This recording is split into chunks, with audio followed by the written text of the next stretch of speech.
आज हम Rutherford model में इसके ड्रॉबैक्स पढ़ने जा रहे हैं कि जो रदरफोर्ड ने न्यूक्लियर मॉडल को एक्सप्लेन किया था, उन्होंने एक सोलर सिस्टम से कोरिलेट करके किया गया है कि सन जो है एक न्यूक्लियस है, उसके साथ में जो प्लैनेट है वो क्या कर रहे हैं, एक इलेक्ट्रॉन का रोल प्ले कर रहे हैं। बट इसमें जो अकॉर्डिंग टू मैक्सवेल की जो थ्योरी है, आप हम मैकेनिक्स में हम पढ़ेंगे या फिर इसमें इलेक्ट्रोस्टैटिक के चार्जेस में पढ़ेंगे कि किस तरह से जो फोर्स ऑफ अट्रैक्शन है वो प्लैनेट्स और सन के बीच में है। बट स्टेबिलिटी जो है वो किस तरह है, ये रदरफोर्ड जो है उन्होंने कॉरिलेट तो कर दिया, बट वो एक्सप्लेन नहीं कर पाए कि जो एटम है वो स्टेबल कैसे है। अगर इलेक्ट्रॉन जो है मोशन में है तो उसकी स्टेबिलिटी किस प्रकार होगी, कैसे वो स्टेबल होगा। वो तो ऑलवेज रिवॉल्व कर रहे हैं, एक दूसरे को अट्रैक्ट कर रहे हैं, तो वो स्टेबल कैसे हुआ। तो ये एग्जिस्ट कैसे करेगा एटम। इससे क्या होगा कि अगर वो रिवॉल्व करते ही रहा तो इलेक्ट्रॉन्स क्या आ जाएंगे, न्यूक्लियस के अंदर आ जाएंगे, और वो मॉडल जो क्या होगा वो अनस्टेबल हो जाएगा। तो ये जो है एक्सप्लेन नहीं कर पाए। उनकी जो फर्स्ट ड्रॉबैक थी that is stability of atom, जो अपनी वो मॉडल में नहीं कर पाए। नेक्स्ट है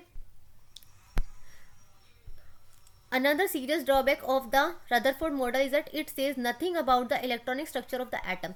जो इलेक्ट्रॉनिक कॉन्फ़िगरेशन है, जिसमें हमने KLMN शायद हम ऑर्बिटल्स पढ़े थे हमने 9th क्लास में बोहर एटॉमिक मॉडल में, ये इलेक्ट्रॉन्स का डिस्ट्रीब्यूशन भी न्यूक्लियस के अराउंड में नहीं बता पाए कि किस तरह से जो एनर्जीज हैं इलेक्ट्रॉन्स के पास में वो डिस्ट्रीब्यूट की गई है, और किस टाइम में केव के अंदर कितने हैं, एल में कितने हैं, एम एन में कितने हैं, ये सारे जो है इलेक्ट्रॉन का डिस्ट्रीब्यूशन नहीं कर पाए। तो जो मेन जो दो सीरियस ड्रॉबैक थी वो यही थी, फर्स्ट थी स्टेबिलिटी ऑफ एटम और सेकंड थी electronic distribution of electronic configuration. तो ये जो मेजर जो है दो ड्रॉबैक थी। नेक्स्ट है बोहर। अब जो है बोहर आए, काफ़ी सारे जो हिस्टोग्राफी में रिजल्ट देखे गए, स्टडीज़ हुई, रेडिएशन का इंट्रैक्शन देखा गया, किस तरह से जो इन्फॉर्मेशन है स्ट्रक्चर के रिगार्डिंग, मॉलिक्यूल्स के रिगार्डिंग, ये सब कुछ देखी गई। उसके बाद नील बोहर ने क्या किया, इन सारे रिजल्ट को इम्प्रूव करने के लिए उन्होंने रदरफोर्ड के मॉडल के बाद ही इम्प्लीमेंटेशन दिया। उन्होंने दो मेजर रोल प्ले किए बोहर ने अपने मॉडल में। सबसे पहला उन्होंने क्या बताया, dual character of electromagnetic radiation, which means that radiation possesses both wave like and particle like. सबसे पहले उन्होंने ये बताया बोहर ने कि एक पार्टिकल होता है जो इलेक्ट्रोमैग्नेटिक रेडिएशन है, मीन्स उसका क्या होता है, दो करेक्टर होते हैं। जो रेज है वो वेव की फॉर्म में भी ट्रेवल करती है और वो एक पार्टिकल में भी, मीन्स उसके अंदर वेव और पार्टिकल दोनों की प्रॉपर्टीज होती है। तो उन्होंने डुअल करेक्टर बताया इलेक्ट्रोमैग्नेटिक रेडिएशन का, जो इससे पहले किसी ने नहीं बताया था। सेकेंड जो उनका रिजल्ट आया था वो आया था एटॉमिक स्पेक्ट्रा। उन्होंने एज्यूम करके क्वांटाइज किया एनर्जी लेवल्स जो है एटम्स के, उन्होंने KLMN शेल्स ऑर्बिटल्स के बारे में बताया। इट मीन्स उन्होंने डिस्ट्रीब्यूशन बताया कि किस तरह से उनके पास में एनर्जी जो है डिस्ट्रीब्यूट की गई है। जो मेजर ड्रॉबैक थी रदरफोर्ड मॉडल की, उन्होंने इस वाले एक्सपेरिमेंट से उन्होंने ड्रॉबैक जो है ख़त्म कर दी, स्टेबिलिटी और इलेक्ट्रॉनिक डिस्ट्रीब्यूशन का। बट उन्होंने इसके एक्स्ट्रा क्या बताया, इलेक्ट्रोमैग्नेटिक रेडिएशन, जिसका मतलब क्या था कि वो वेव और पार्टिकल दोनों की तरह प्रॉपर्टी होती है एक इलेक्ट्रोमैग्नेटिक रेज के अंदर।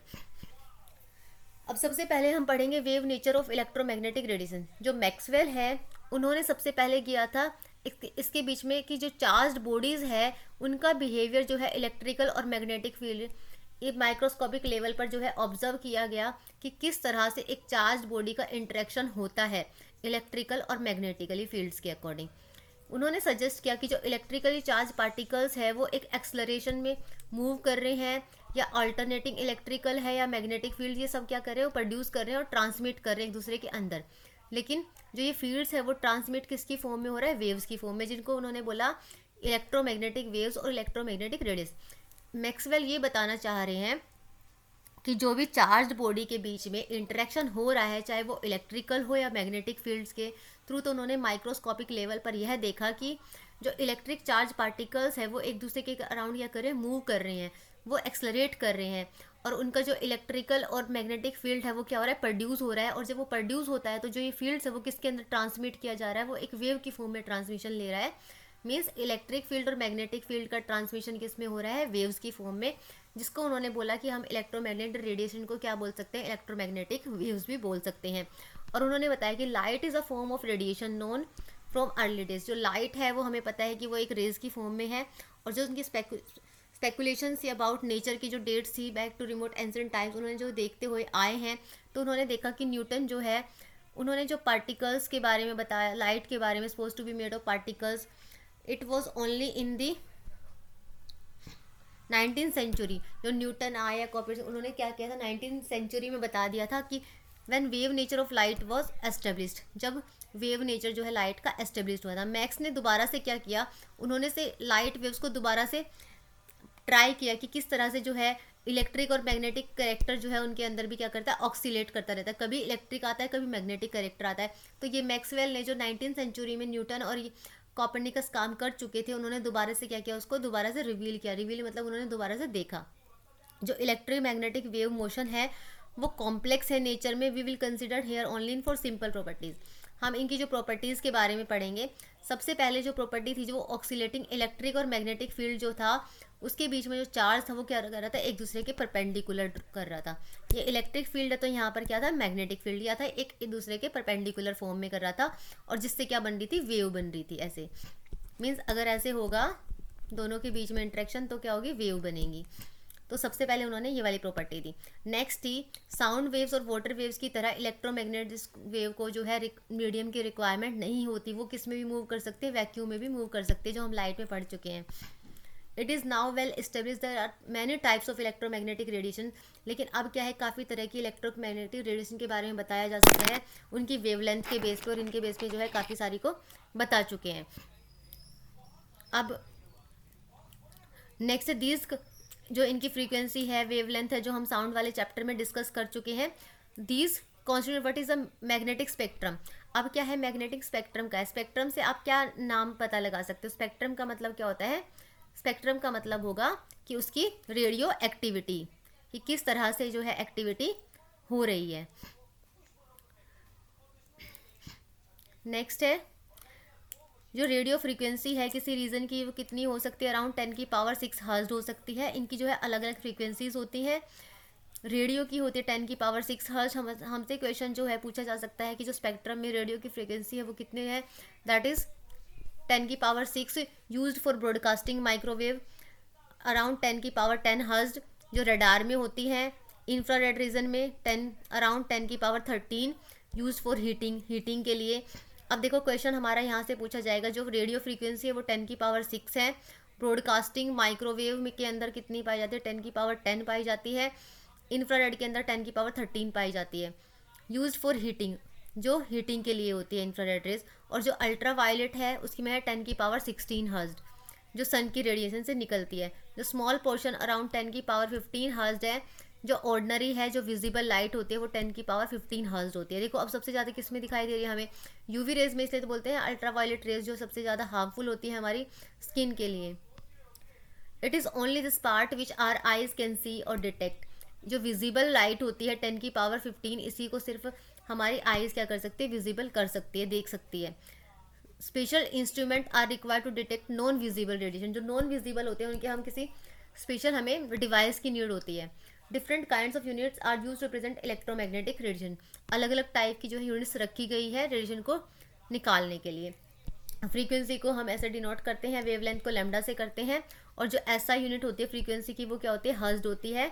और आफ्टर हर्निक हर्ट्ज, किसने बताया था, हर्निक हर्ट्ज ने बताया था। उन्होंने बताया था कि जो नंबर ऑफ वेव्स है वो किसी एक गिवन पॉइंट से एक सेकेंड के अंदर कैसे पास कर सकती है। Wavelength should have the units of length. Wavelength को जो है उसकी यूनिट्स क्या रखी गई है, लेंथ इन मीटर, मीटर में रखी गई, क्योंकि ये क्या है, एक लेंथ है। Electromagnetic radiation consist of different kinds of waves of much smaller wavelength. Electromagnetic radiation होते हैं उसमें काफ़ी सारे अलग अलग वेव्स होती हैं, कुछ स्मॉलर भी होती है, कुछ बड़ी भी होती है, और इनकी यूनिट्स भी उसी के अकॉर्डिंग डिवाइड की होती है। अब यहाँ से देखो हमारा जो क्वेश्चन जो पुट किया जाएगा वो क्वेश्चन हमारा इस डायग्राम से आएगा। यहाँ पर ये देखो 500 से 600 नैनोमीटर, 700, 750, 400, ये हमारा इलेक्ट्रोस्पेक्ट्रम का एग्जाम्पल है। देखो सबसे पहले कौन सी आते हैं, गामा, फिर x, UV, infrared, microwave, radio waves, और ये लॉन्ग रेडियो वेव्स।